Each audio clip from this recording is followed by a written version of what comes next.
Hey, how are you? Welcome to the Foreshore. It's summer at last. It was a cold winter, a long winter, and summertime down here is just fantastic. So, episode 6. Oh my gosh, what a treat! Those coins, those 2 coins. One with the museum now, and the other one. And you'll see how it's found in those iron patches. Beautiful. And then Mackie. So Mackie, 79 years old, in his waders, out in the middle of the Thames. Incredible. Such an inspiration. Such a lovely guy. And then Emma and those 3 tokens that she found. Fantastic. And then Alex, who's starting to look up rather than always down. And interested in Roman roads. Amazing. And Alan showing us how to find a coin. And then we get to meet Stuart Wyatt. 5 days on offer from the Museum of London. And get to hear of the amazing work that they do there.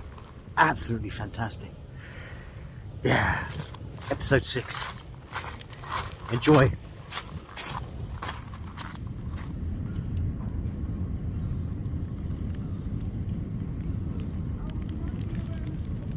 Now this is a first for me. I come across many bones and teeth on the Thames foreshore, but never a horn.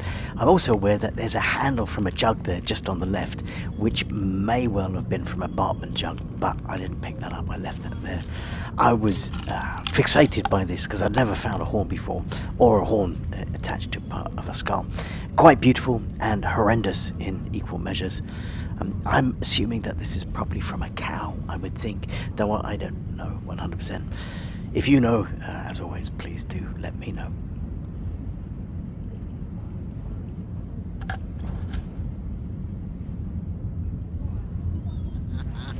What's your name? Where are you from? Yeah, it's Emma, and I'm licensed to Lark. Is this from on Central Instagram? London. On Instagram? Yep, on Instagram, from Central London. So Fantastic. I don't have far to come. And how long have you been mudlarking? Probably about 2 and a half years now. So absolutely obsessed.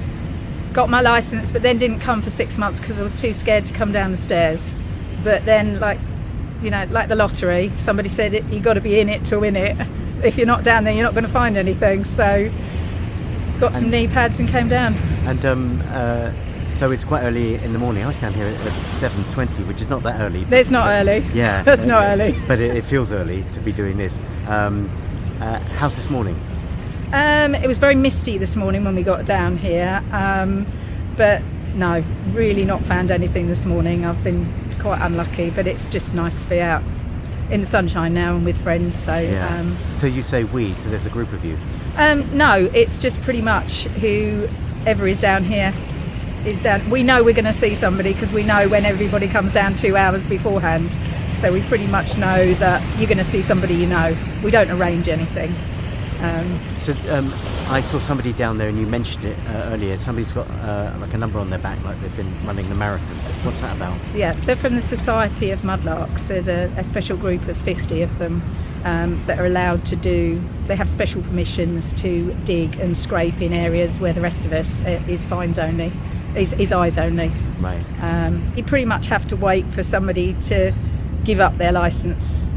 There is only 50, and there's a very long waiting list to get on it. So, best thing you've ever found in your? I've got a fantastic trade token. Well, I'm lucky enough to have found 3 trade tokens, and I'm lucky that they're all from Central London as well, because some of the trade tokens that are found down here are from Birmingham or Richmond or wherever else. I'm trying to think where other people have found them from, but mine are all Central London.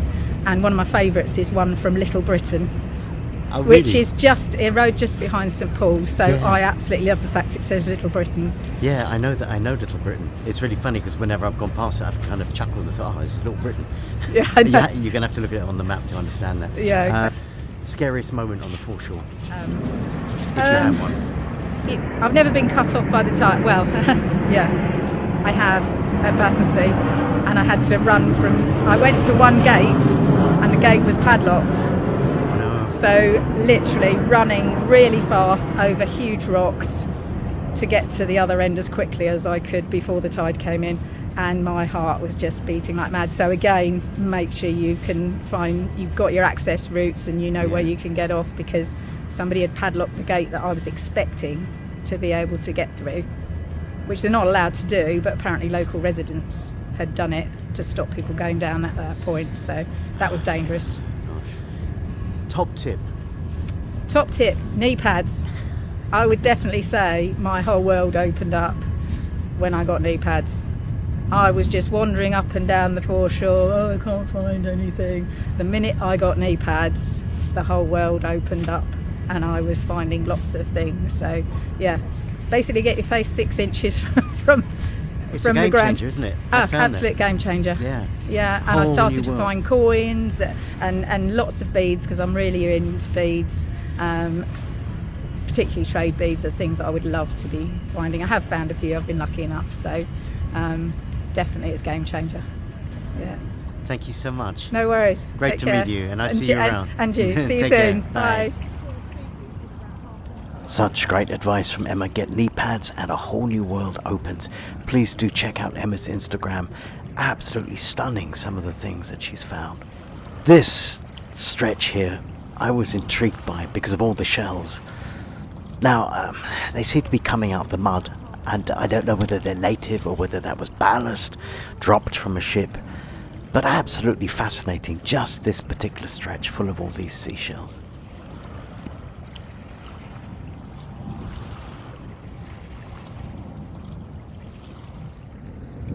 This is where I found the William and Mary jet in the 1689, which is with the Museum of London being recorded. I found it exactly as you see it there, lying on the surface towards the back wall. So this would have been dropped by the tide as the tide went out and loosened some point. And I just happened to be there at the right time to find it and pick it up. And if I hadn't, the tide would have picked it up again in a couple of hours and taken it further down or up the Thames on its journey. Just stunning. The condition is beautiful, but that's sometimes how you find coins, just lying there on the surface, dropped by the tide. What's your name? Mackie, Mackie. Where are you from, Mackie? in Bexley, Kent. Oh, really? Yeah. Ah, brilliant. And you've got a detector here. Yeah, because I'm a full mudlark. I'm allowed Brilliant. to do it. So, And so what does that allow you to do, being a full mudlark? sorry. What does that allow you to do as a full It mudlark? allows me from about here. It allows me to go down just over a metre in town. Oh, wow. Yeah. I don't do it very often. Because it's hard work, and if you're on your own, then it's double hard work, because you've also got to keep jumping out the hole all the time and checking your stuff, like, you know. But well, it has been good sometimes, like, you know. But I find most of my stuff just underneath the surface. And you've got your waders on. Yeah. Are you going out? Oh yeah, I've been out this morning. I've been out to there, just to there, and I've got this, and then I use the scoop to pick anything out. But unfortunately, this morning it didn't go out anywhere near far enough. So that's mud out there, presumably, is it? There's mud and stones. I mean, you can only go so far, and then you've got to drop off where they've dug it out for the clippers. Right. So you've just got to be mindful all the time. But you're not worried you're going to get caught in the mud out there? I've had a couple of nasty experiences. Once I got cut off on an island at the Isle of Dogs, and then the worst time I was up there, and a wave hit me in the back, and I was wearing chest waders, and I had a longer arm on the detector. As it hit me in the back, but luckily it pushed me towards the bank, so that was a dodgy sign. And just here I've gone over once, but here it's quite flat. But out there it goes, and all of a sudden it drops away, so you've got to be careful. Hence I'm the only one that ever does it. And do you just metal detect down here? No, I scrape as well. Oh, right. Yeah. And have you got stuff in the museum? Yes, the main thing I've got in the museum is a gold bodkin pin. I believe it was 15th, 16th century. Solid gold, absolutely stunning. Wow.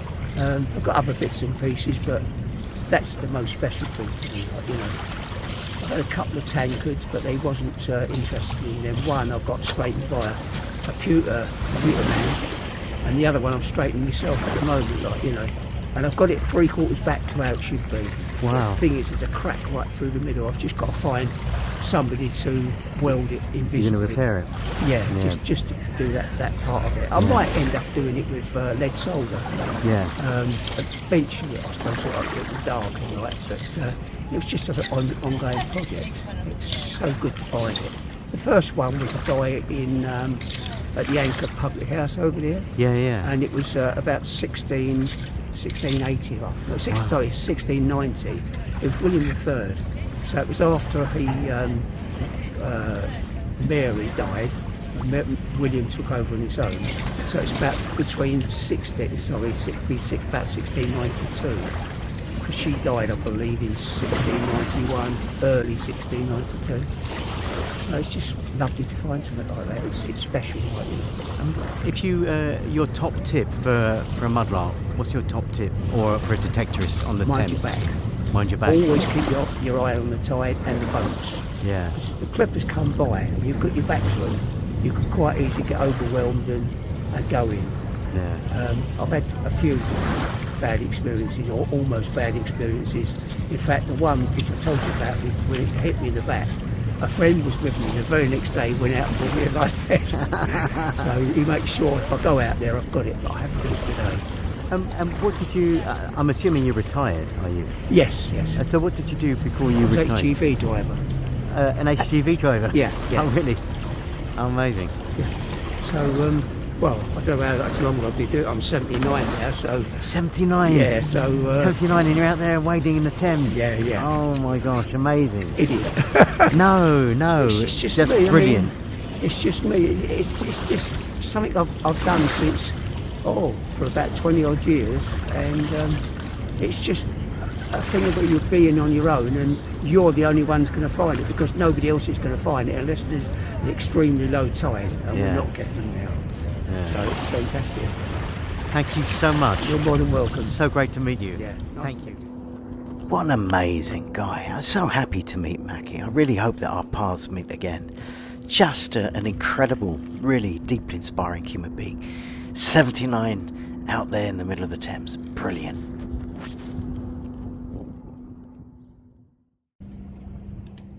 For me, trying to find a coin on the Thames Foreshore sometimes is like looking for a needle in a haystack, but a good place to start is an iron patch like this.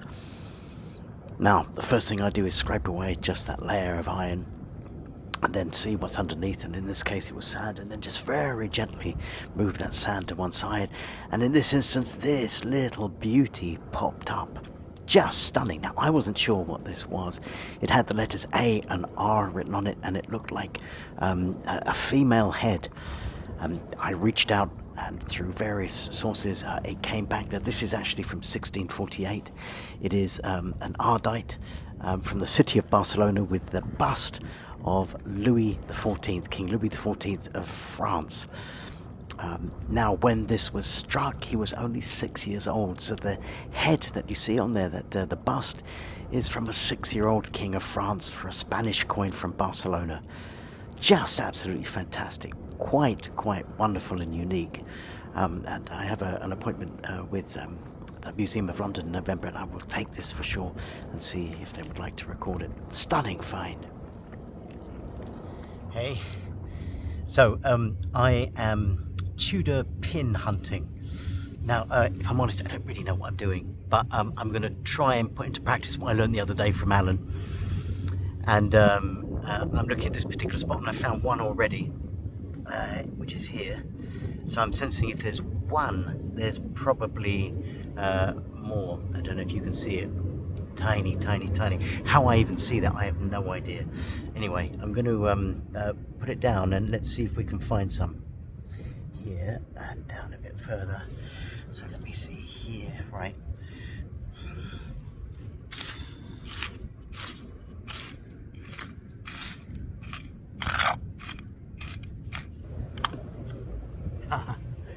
Ta-da! Don't know if you can see that. Where are you? So there's one. Look at that. How magic.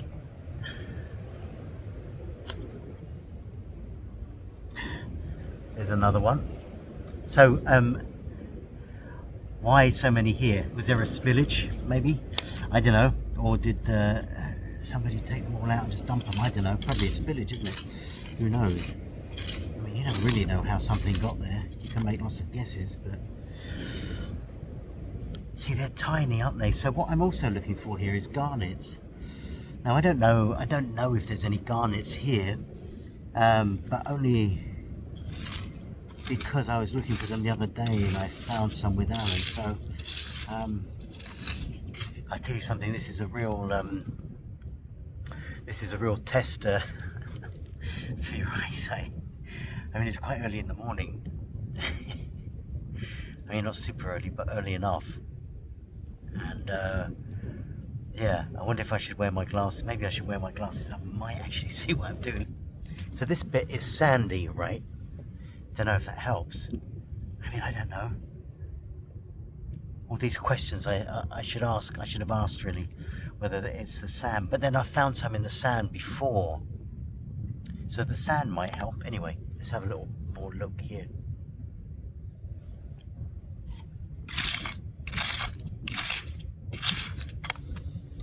Yeah, see, look, there's another one. Can you see that? That's a nice one. That's incredible, though, when you think, isn't it? So these are Tudor, I think, dress pins. Literally finding a needle in a haystack. Let's have a little look more.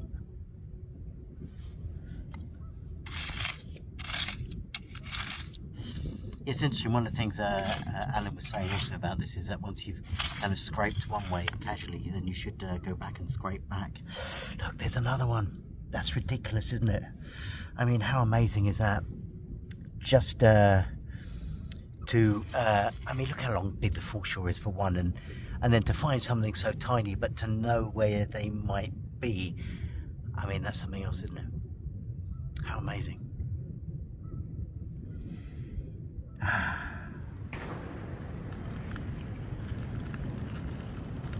This is a bullet casing, and I think it's a 303, although it does seem a little bit too chunky for a 303 compared to the 303s I've found in the past. And you find quite a lot of ammunition on the Thames foreshore, mainly spent like this, but sometimes also live rounds. If you know, please, as always, do let me know and put something in the comment, but I'm assuming it's probably a 303.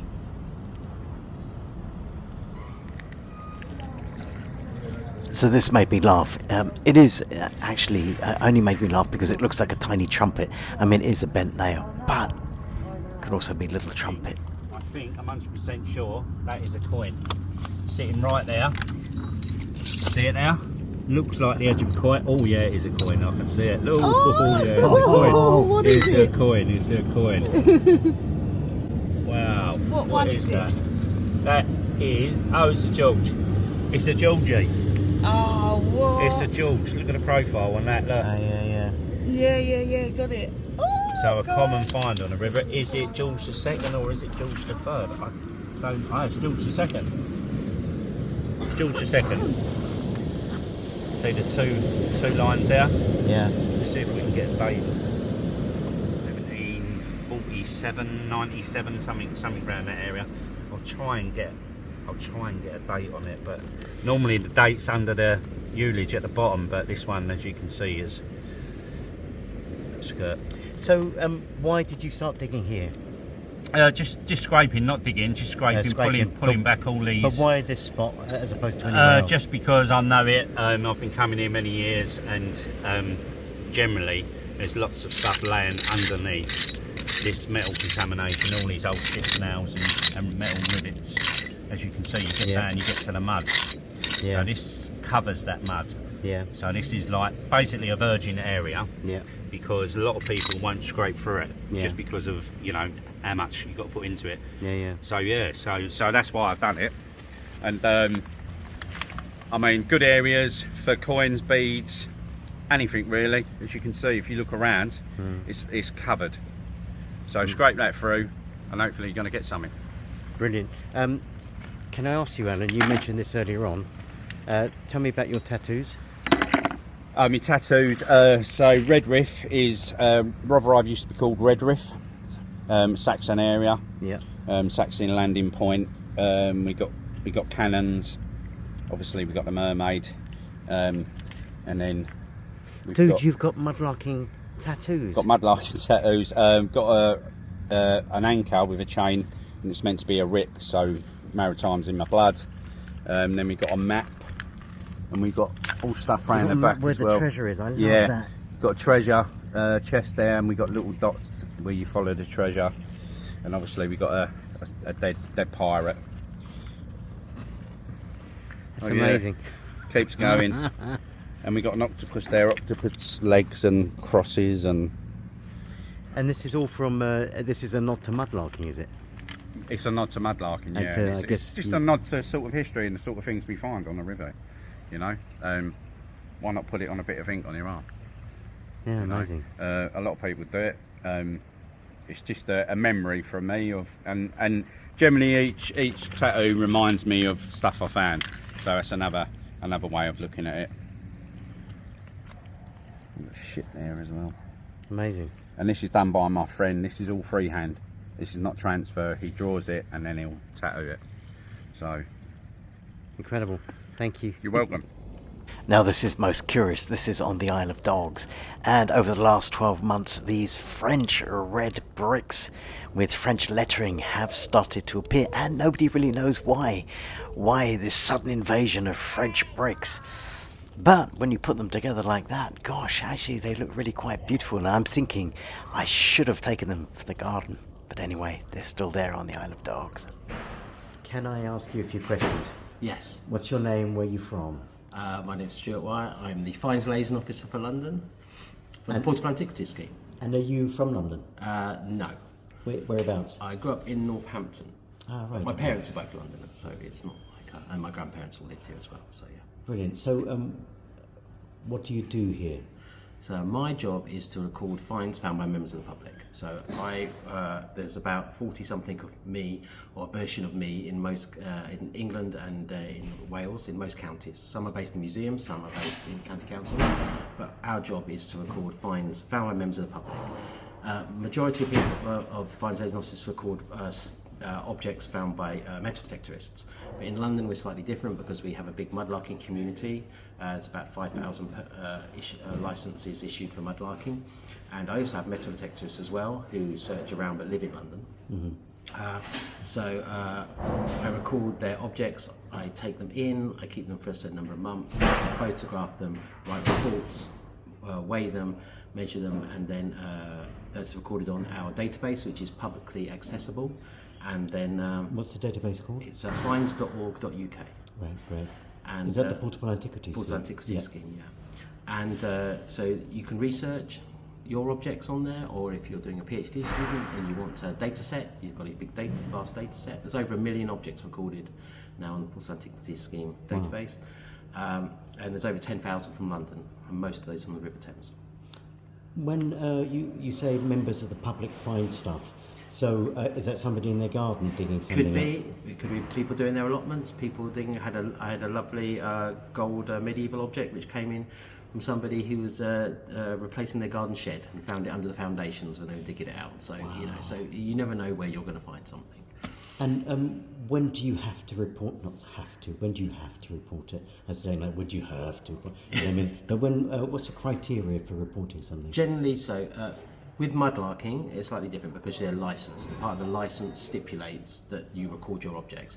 That's normally anything over about 300 years old, or anything that you think is significant archaeologically. Oh, right, okay, yeah. And so most people will report stuff. And I don't need to record everything you find because I can't possibly record every archaeological object. So there's 100,000 pipes alone, probably on the River Thames. So I select a number of different objects from each mudlark to record, and eventually I will record most of their significant objects. I can't take more than about 10 objects per individual at a time because I don't have a cupboard big enough. I was going to say, where'd you put it all? I mean, yeah. Brilliant. Okay. How did you get into this? did I get into this? Because most people want to be a fireman or... So I started out as a volunteer here working with Kate Sumner, who was the Fines Liaison Officer at the time. And then I became her assistant, and then her intern, and then her assistant. And then when she left, I then applied for the job as Fines Liaison Officer, which I was given. So yeah. Brilliant. And is your background history? No, not really. Where's it, engineering or something? Fine art. Oh, is it really? Yeah, I did fine art back at university. Oh, wow. I did do history A-level, so there you go. So fine arts, did you pursue that? No, I was more a photographer and working and doing things like that. Ah, right. Hence your photograph on what I saw there. Great photograph of that part of London. Brilliant. Great. What's been the most outstanding thing that's come through, specifically mudlarking, that somebody kind of said, "Oh, do you think this is interesting?" and you fell off your chair? Well, not literally, obviously. Is it? I mean, I don't know. I'm always interested in the slightly more. I like the mistakes, the things that you find, the moments in time. So I found a bone comb. Everybody used to carry a bone comb at one time. For lice and for things in the medieval period and in the post-medieval period, and I found one where it's a bit of someone's Sunday lunch, where there's a bit of beef bone left over, and they've carved it all out and marked it and scored where they were going to cut it, and they've started to cut it, and they obviously it's a bit harder than they think to make a really fine bone comb, and they broke the teeth almost immediately while sawing it, and I just like that moment in time. Gosh. Where somewhere the crosswords as they threw it back overboard, and so all that time and effort wasted. I like things like that. Amazing. That's the thing. Always when I find something, you kind of think. The last time somebody held it, what was his story, how did it get there, and all that. That's fascinating. And another one is a knife handle that came in to be recorded, and the guy had written his name on all four sides of the handle. Just scratched it really, but then so it was like really precious knife to him, but then he still lost it because it still ended up in the Thames. So it's those kind of little moments that I quite like. So. Brilliant. Sense of humour with it as well. Yeah. Were you a mudlark before? Yes, so I used to go down, before mudlarking was a thing, so I was doing mudlarking like 15 odd years ago, 20 years ago, but not in the way that it wasn't a thing that I did religiously it was like if I was just happened to be down there and it was low tide, I would walk along the river, and at the time I was working in Clerkenwell, so I'd get off at Waterloo and I would have to walk because I had no money and poorly paid jobs, and I would walk along the river, and sometimes if the tide was low I'd walk along the river and pick things up. So I started by, like we all do, picking up the odd clay pipe, a bone comb and a bit of interesting ceramic, and doing my own research on things, and that's kind of how I started. It wasn't a thing that I set out to do. It's by all of us. We all start mudlarking for different reasons. Some is by accident, and Do you still mudlark? No, not really. No, I know where everything is, so I can't go down. I was just going to say, because you get all the mudlarks and you say, so where did you find this? And then I noticed you have a little black book where you're scribbling things. Fantastic. You could sell that. God, you'd make a fortune. So I don't really go mudlarking anymore. Occasionally I do a bit of survey work, or if I'm down there to meet people. We don't have, the difference with mudlarking is that they, compared with metal detecting, is that there are no meetings really. There is the Society Test Mudlarks, so I go to their meetings, but the rest of the community, the other 4,000 and 4,500 people who have licences don't really meet regularly in a group. Yeah. So to meet those people, I either meet them at meetings, or occasionally I will go down to the river and I will walk along and say hi to people and show my face so that new people will understand who I am, and I will chat with people and do things like that. So occasionally you'll see me on the river, but not very often. I think I've been 4 times this year already. That's it. So not many. Groups come, and Lara's group was on, and all those Facebook groups. Then it really started to kick up, and the number of people, and lockdown just sent the numbers through the roof. Because suddenly lots of people who thought about doing it suddenly had loads of free time on their hands, and they could. Is that a good thing though, you think? The fact, I mean, 5,000 licences is excessive. I think it depends. I think how the licences are being used. I think if there's 5,000 people who had licences and they were down there 2 tides a day hacking away at the foreshore, then yes, it would be a problem. But I don't think that is the case, and I think that it's been borne out by analysis of the data. The PLA asked have been asking people is that a number of people are just going out there and going maybe once a month or even less. And there's some people who literally go 2 or 3 times a year, but they still have a license. And there are people who go every day because they're retired or something like that, but it's not the norm. Yeah. And as you know, you can go to the river and you can think, oh, it's a lovely sunny day. There must be loads of people. I've been down there and there's like one person. It's like, where is everybody?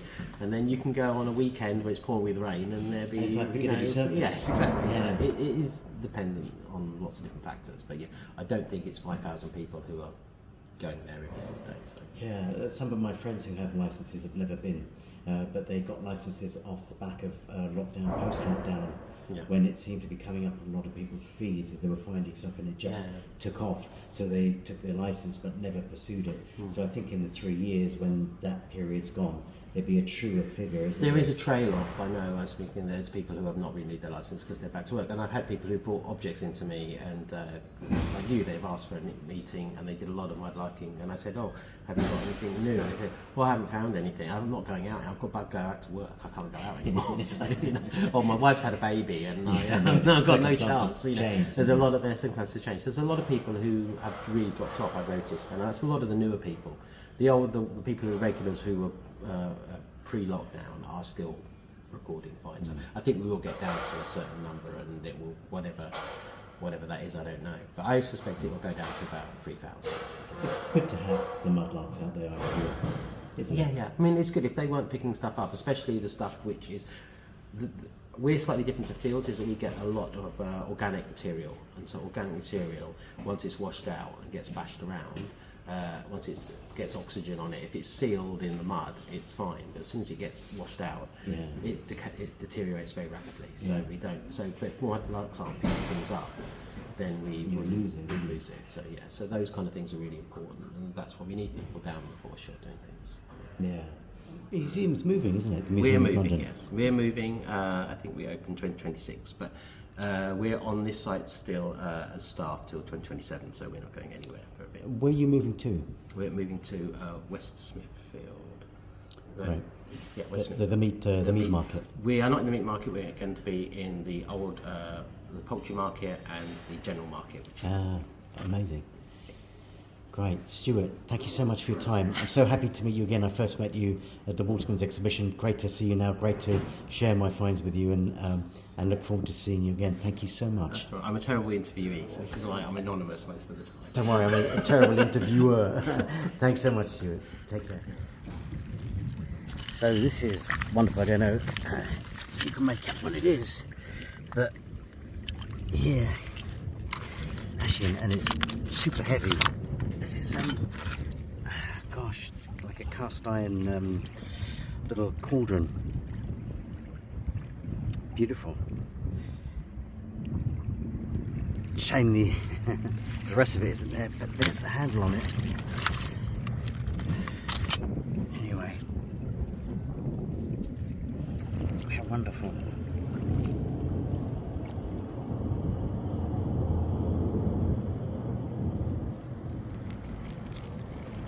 Now in a second we're going to meet Alex, and it was great to meet him, such a free spirit, but for some reason on my camera I pressed some kind of filter, so the whole of the interview looks like it's shot on VHS or some kind of 80s throwback, but still particularly apt because he's so creative, and he's an artist as well as an architect, and so I guess in many ways it's very apt. Anyway, let's meet Alex. So what's your name? And my name's Alex. And Alex, and where are you from? I'm from Bermondsey. Oh, really? Just up there, just oh, there. So you're local to Local. This is I am a river person. Brilliant. How long have you been in Bermondsey? It's getting on 15 years now. Wow. And have you mudlarked in that time? Off and on, not really mudlarker, but picker-upper, looker. Sort of like sometimes I haven't done it for a bit. I'm moving away from mudlarking to sort of Roman road following. Oh wow. So I follow Roman roads at the moment and find where that leads me. Because I come down occasionally because I like looking down, but also decided I like looking up as well. But still, when you're walking a Roman road, you're always looking down as well. But that's amazing. The minute you start looking up as well, yes. You see new things. No, exactly. And always the stones down here. So you're an artist as well, I believe. I'm an artist, architect. I do drawings. And Alan was saying that you're down here with your table. My table. I've done once. Did a performance piece down here. Oh, really? On the Foreshore. After a performance piece. A performance piece about there's an Italian artist called Calvino, and he wrote a book about Mr. Palomar, and he sort of sits on the beach and looks at the waves, starts trying to use them, and so I did a performance piece just up there with my dog. And so, but yeah, so I haven't been down here doing any art down here as such, but I do drawings about objects that I find sometimes.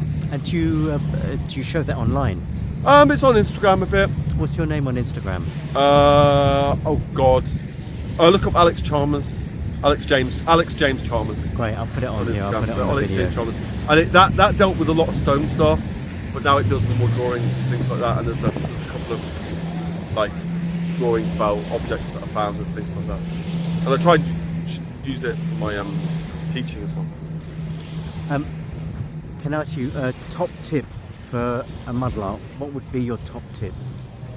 Just relax, and things will come to you.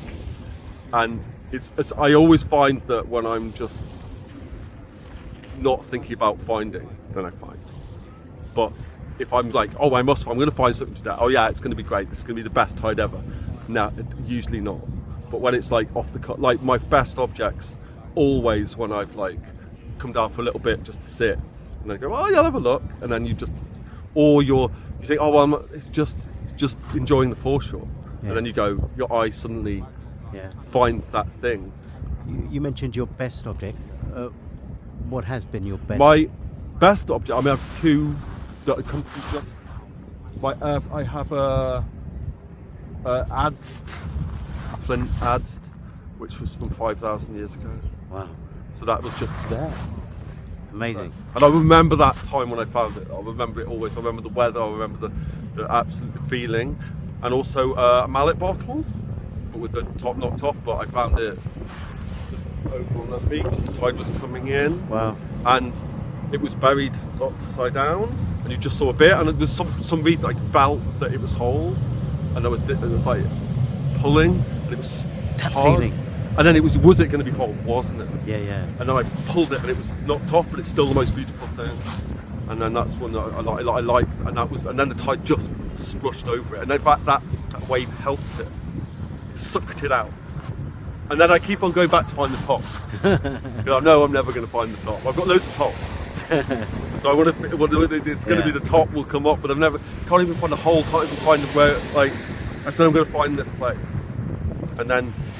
And then I came down the next day to try and find the top, and I couldn't find the top. But then I bumped into an old friend that I hadn't seen for years. Part of it, though, isn't it? Exactly. And then I found that friend, and then I thought that the air that someone had blown into that mallet bottle had blown it up, and then it was at that particular moment in time, because it's a handmade bottle, 1790. Fantastic. Very nice. Very nice. Have you on the Foreshore ever found yourself in a tricky situation? Tricky? Yeah, I've slipped a few times.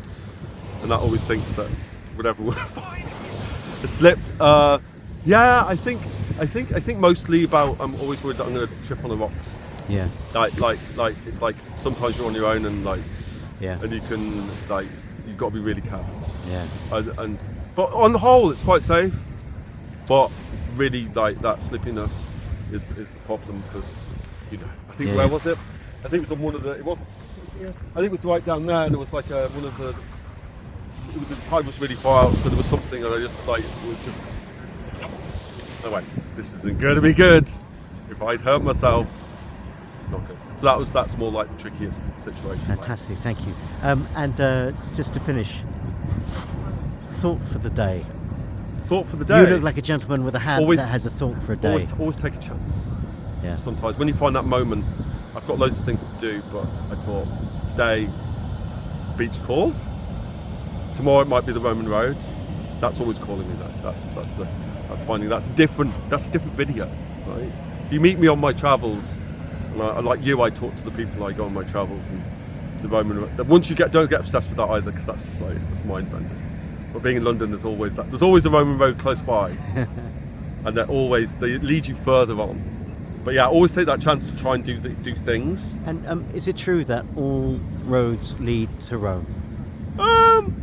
All roads lead to somewhere. Whether it's to Rome or not, you know, all this road leads to Lewis, which is near Brighton. So that's my calling. That's going to take me years. It's going to take me years. I'm not outside the M25 yet. I get lost. I get distracted. I go to Croydon. Thank you so much, It's Alex. okay. Great to meet you. Happy hunting. Happy Yep. walking. Yeah. Till we meet again. Yes, I'll meet you again somewhere along the foreshore. Looks like the person's always down here as well. Well, not always, but when Sometimes. you find your time. Thank you. Okay, bye. Great to meet Alex. Such a wonderful person. Such a free spirit. Now, when I saw this, my heart skipped a beat. I thought just for 1 second it was like a silver plate, but then, of course, the fact is chipped and broken, and I picked it up, and then I realised actually it is just plastic. But in that moment, I dreamed a dream, and that is what mudlarking is about.